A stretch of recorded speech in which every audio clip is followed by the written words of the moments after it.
Lana Sinapayen knows that not all algorithms are smart. How do we define intelligence? How has AI evolved over time? Find out now. Put your hands together and make clapping sounds for Lana!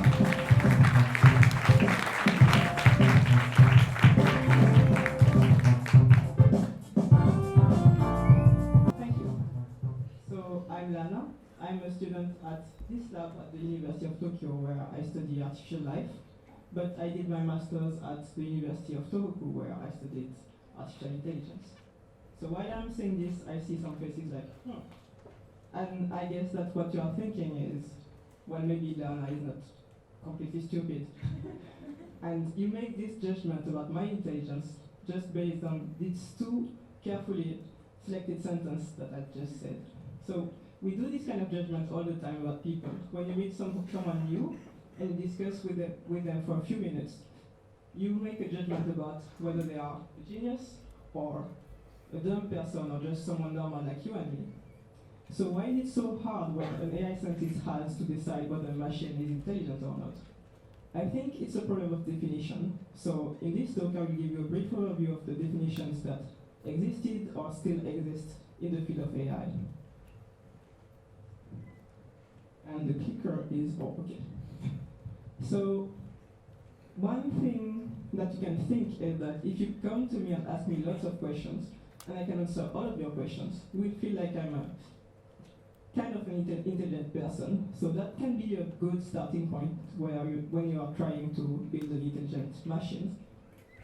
So scientists actually try to build this kind of algorithm, and it's called an expert system. So the principle of expert system is that first you need a human expert, and you ask them questions, and then from the answers you get facts that you put into the computer. So if your algorithm is good, when you ask questions to the computer, you get the same kind of answers that you would get from the human expert. So these systems were really popular a few decades ago, and then they completely disappeared for two main reasons. The first reason is that first there was no real need for these machines because they're just imitating a human being. So if you already have the human, why go and build this computer and build this algorithm and then ask it questions? So there was no real need. And the second issue is that if you're an AI scientist and you just built that, which is basically a big dictionary, do you feel like you built something really smart? Not really. So people were not satisfied with this. So they tried, another limitation of this system is that because it's imitating a human being, it can never get better than the original human. So people thought that if they could actually have an algorithm that could beat a human being, then they would be happy to call it smart. So they looked for a field where computers could be better than humans, and this field was calculations, computing. And one activity that it's supposed to require a lot of computing power that smart people do is chess. So scientists try to build a computer that could play chess and beat humans. And so after a few trials and a few years, they actually managed to build a computer that could beat a human champion. Now, even after building this, people were still not satisfied because what this algorithm is doing is calculating all the possible moves and then choose the best move. And at the next step, again, calculate every possible move and calculate every possible move. So this is okay for a computer to do, but if a human was doing that, we would not call them smart. It's a really dumb way to play chess. What this champion did to learn chess is learn what is the good moves and what are the good moves and what are the bad moves. So that would be the smart way to play chess. So then scientists thought, well, if we have an algorithm that could actually learn something, maybe we could call that intelligence. So that approach, that idea that intelligence is learning, comes from the fact that, of course, human beings, from baby to adults, actually learn a lot of stuff, and that's your job as a kid to just learn how the world works. So this approach gave us a lot of interesting algorithms, and most famously, deep learning. I think everyone has heard at least one about deep learning. and big data. So the principle here is that you have a computer that can learn stuff, but to learn it needs a lot of data. Human beings also have a lot of data as input, so at each second you receive a lot of input from your ears or your eyes or all your sensors. Computers don't have that, so we replace this kind of input by videos or pictures or text or anything you can find that basically exists on the internet, for example. So you take this data, you give it to your computer, and you ask it to learn a task. For example, find the objects in the picture or follow the human face. And the computers can get really, really good at this task. But the problem now is that these computers can get really good at one task, one very complicated task, but they don't learn the same way as we do. So they skip lots of steps.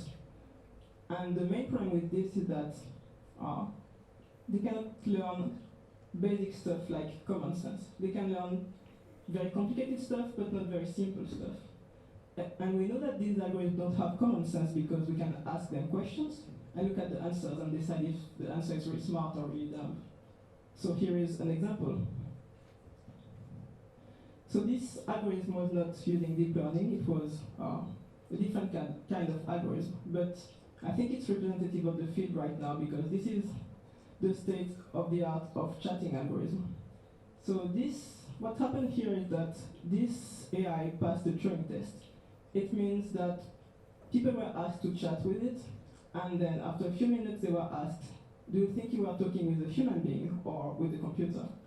And more than half the people said they thought they were talking to a human being. But when you start asking the right questions, you notice really quickly that something is wrong here. So here are some examples. Scott is the human, and Eugene is the AI. And Scott asks, which is bigger, a shoebox or Mount Everest? And then the AI says, I can't make a choice right now. I should think it out later. Then Scott asks, how many legs does a camel have? And the AI says, something between 2 and 4, maybe 3. So if you chat with this algorithm long enough, or if you ask the right questions, you can notice really fast that something is missing. So how do we give these algorithms something like common sense? One recent approach is called embodied cognition. It's the idea that to actually understand the world, you need to interact with it. And for that, you need a body. So in the case of AI, it means putting AI algorithms inside robots, and then letting these robots scroll around and interact with objects and learn from this. And by doing this, maybe we can have robots that actually learn common sense, learn things like physical laws, gravity, or scale. Shoebox is smaller than a mountain. And then the latest development in my field is called predictive coding. So this time it's the idea that if you can predict something, it means that you understand something rather deep about how this thing is actually working. And we think that also human beings learn like this by making predictions. So when you build an algorithm that does predictive coding, what you do is give it time series. So here it's a video, several images of cars riding on the road. And then you ask it to give it better and better predictions about what will happen in the video. And when you do this, completely as a side effect, these algorithms can learn things like differences between objects. What is the difference between a car, a tree, or the road? And they can also learn things that feel like common sense. So the cars, they are on the road, they are not flying, they don't change color, they are not beside the road. So this is, I think, a very promising approach. But of course, we cannot say if this will be successful or not. So we cannot say what the AI of the future will look like. So I said all this, I said we tried that, this, and everything failed, and it's like a very negative talk. But my message is actually a very positive one. My message is that even something that you think is very natural to you and very simple, if you don't try to build it by yourself, you will never know how complicated it actually is. So if you're interested in something, intelligence or life, you should try to build it by yourself. Build artificial intelligence or build artificial life. Now, of course, you may fail many times, but by doing this, you will learn a lot. And as we have seen, learning is one of the signs of intelligence. Thank you.